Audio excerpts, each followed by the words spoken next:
first insult cut sharper than any blade she had ever faced.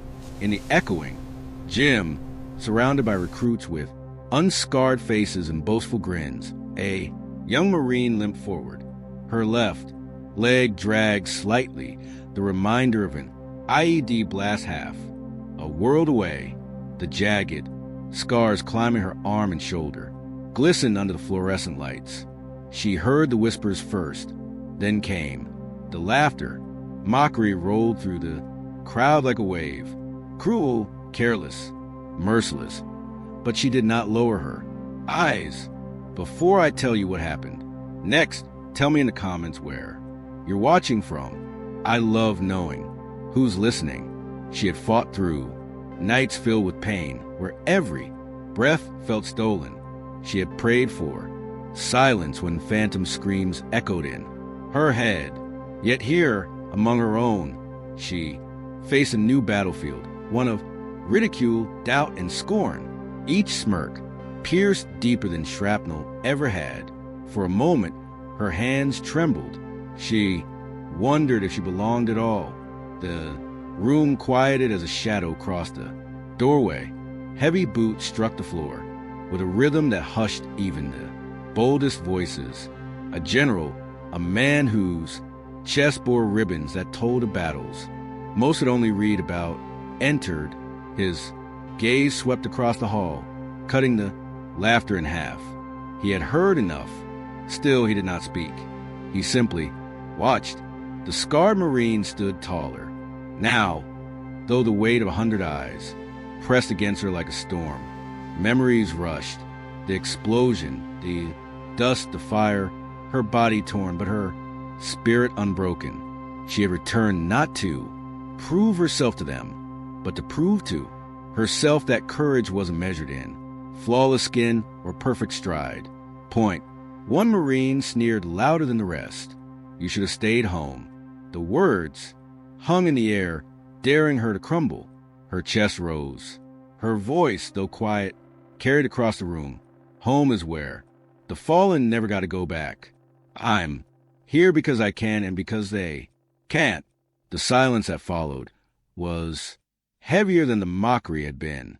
Some shifted uncomfortably, others lowered their eyes, and still the general said nothing.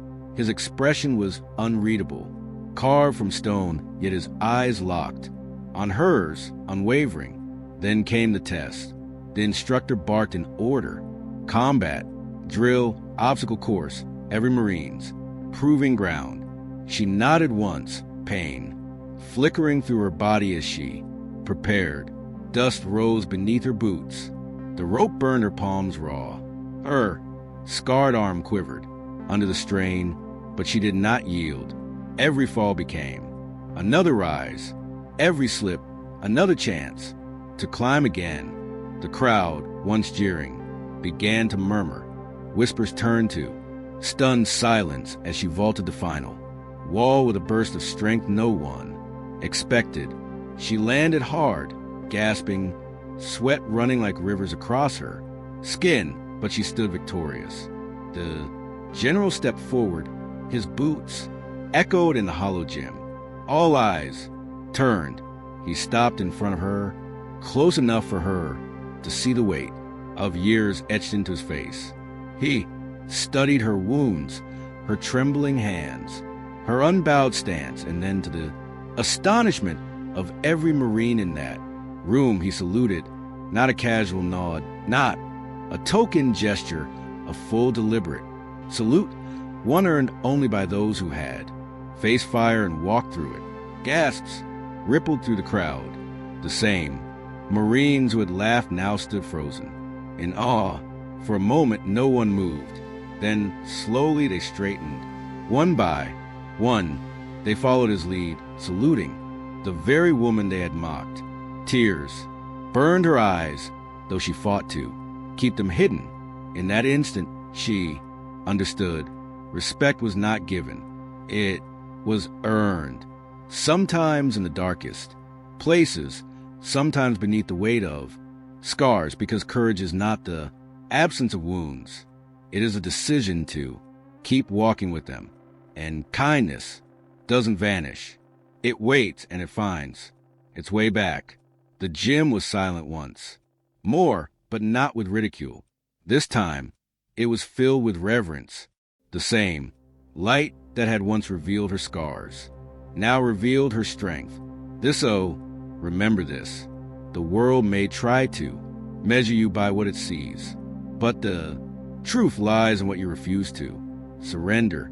If this story moved you, let me know in the comments below. And don't forget to subscribe for more stories of resilience, courage, and justice. Because every scar has a story, and every story deserves to be